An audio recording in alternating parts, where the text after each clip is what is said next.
Okay,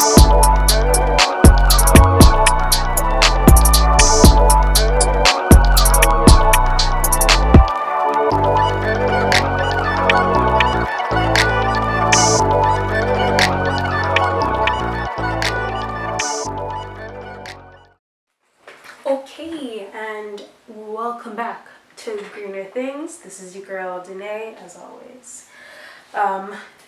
This episode will be covering transportation. Lots to say, lots to cover, so let's get into it. Alright, so transportation. Last year was my first year in Europe, so I had a certain level of expectations. Because, you always hear, oh yeah, Europe, the best place ever when it comes to transportation, super efficient. I'm not sure.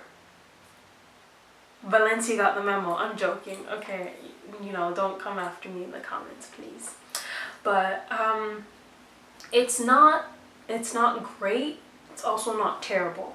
It's just kind of an in-between depending on what mode of transportation you use. So I'll go over all of them. First and foremost, walking. Very walkable city, more so than, Toronto, obviously.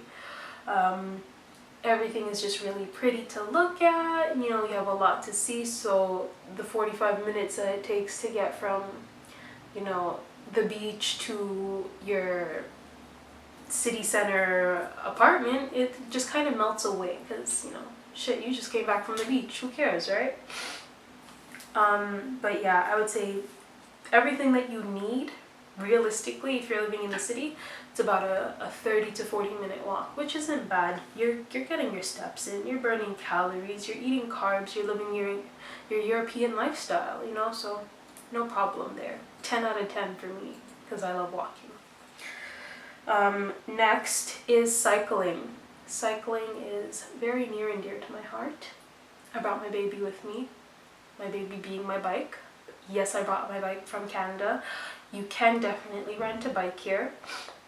Super easy and affordable to do so, but I couldn't leave her. She's in my room right now because my landlord still hasn't given me the key to my bike storage. Separate issue.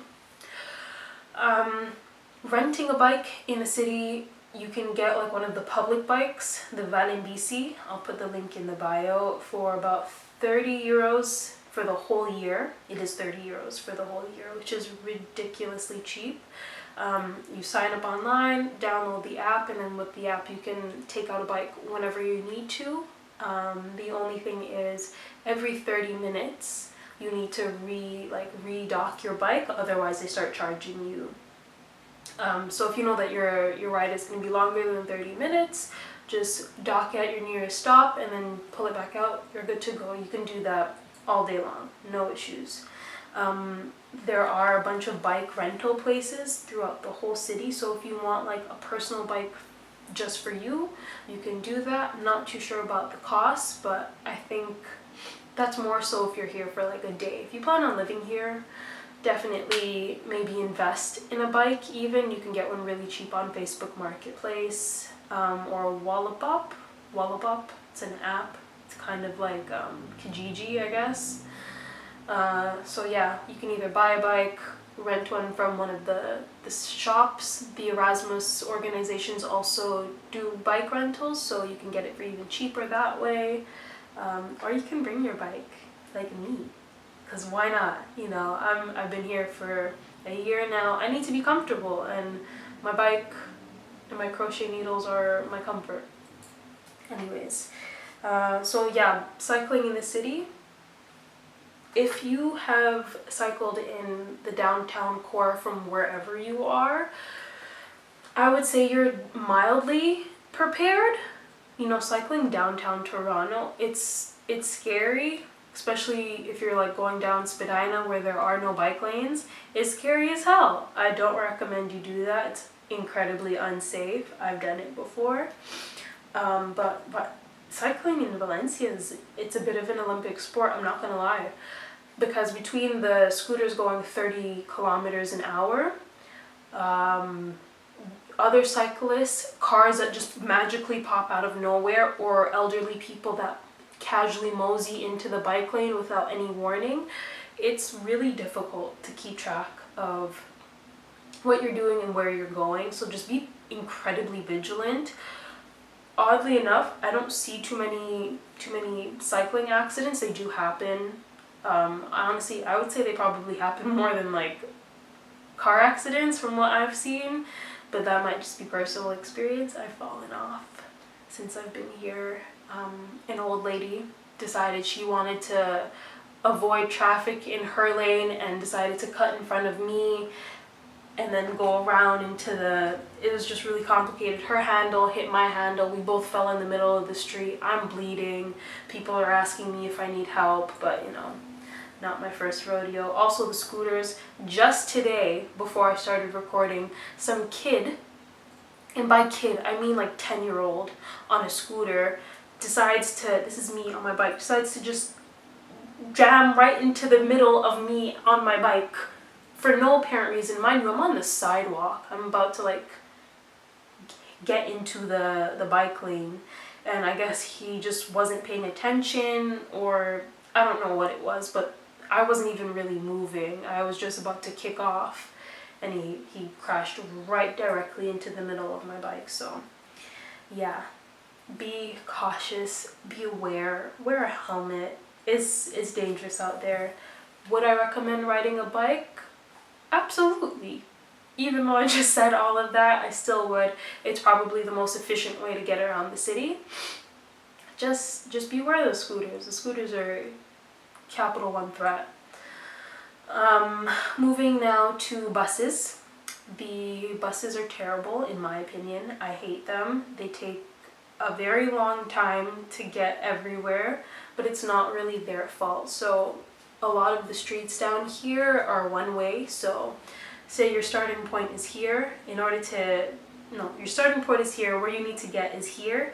In order to get from here to here, you can't just drive straight down the road. You need to go like around, and then you can get to where you need to go. It's very inconvenient, which is why I walk and ride my bike everywhere. The buses, you need a separate card for the bus, and you can get 10 rides for I think $12. I think they do have student pricing. Acquiring a bus card is a bit difficult. You need to go to a specific place, or you can go to like one of the tobacco shops and get the 10 ride pass. But if you want like an actual youth pass, you need to go to the metro location. I don't know where that is, but I'll put a link in the bio, I guess. Sure, why not? Yeah, buses for me get a 3 out of 10. Not a fan. Cycling gets about an 8 out of 10 because it's kind of dangerous, but you know, what's life without a bit of thrill? Next, driving. They drive very, very fast down here, so be aware of that. But yeah, driving is normal. I haven't done it because I have no access to a car. I'm also not going anywhere where I need a car. Everything is very, very close and like well located to each other. Everything is very central. But yeah, they have car rental places here, obviously, so if you need that, good for you. Go ahead, go for it. The highway system here, also not great. The V21, horrible, absolutely terrible. They're doing construction on it right now, trying to increase it by 2 lanes within like a 4-kilometer strip, and it's supposed to take about 7 to 10 years to finish adding 2 lanes. So traffic coming from the north back into the city at 5 o'clock is hell. It is so bad. 5:30, 6 o'clock, torture. Avoid it at all costs. But otherwise, the highways, it's a highway. Let's see, what other mode of transportation? The tram or streetcar, whatever you fancy. Streetcar is fine, you know, normal streetcar. It gets you where you need to go. You know, there's one that goes from the northish, like the outside of the city center, so at the top of the Turia, all the way to the beach. takes you to the beach. You know, not much to say. With transportation as it stands right now, you do need a mask, which kind of sucks, but also doesn't really make sense because you can go to the club with like 1,500 other people and not need a mask, but you know, to sit on the subway, buses, and trams, you need a mask. It's whatever, just do it, put one on. It'll also probably change soon now that there are no real COVID restrictions here. That's another thing. You don't need your COVID passport to get anywhere. You don't need it to enter the country either. Yeah. Even when they did enforce it, I don't think I was ever asked to see it. No, that's a lie. I was at Burger King once and they asked me to see it, but I had my Canadian one and they almost kicked me out because of that. Complete side note. But yeah, transportation in the city, you'll get to where you need to go. If you need to get somewhere fast, take a cab. The cabs around here are really, really good. They're not super expensive. They're not charging you like a $6 surcharge just to sit in the cab. Use Cabify. Cabify is very popular, also free now. They don't do Uber out here, per my knowledge. But yeah, so that's all for transportation. As a whole, I would say transportation in the city is 6 out of 10. Nothing special.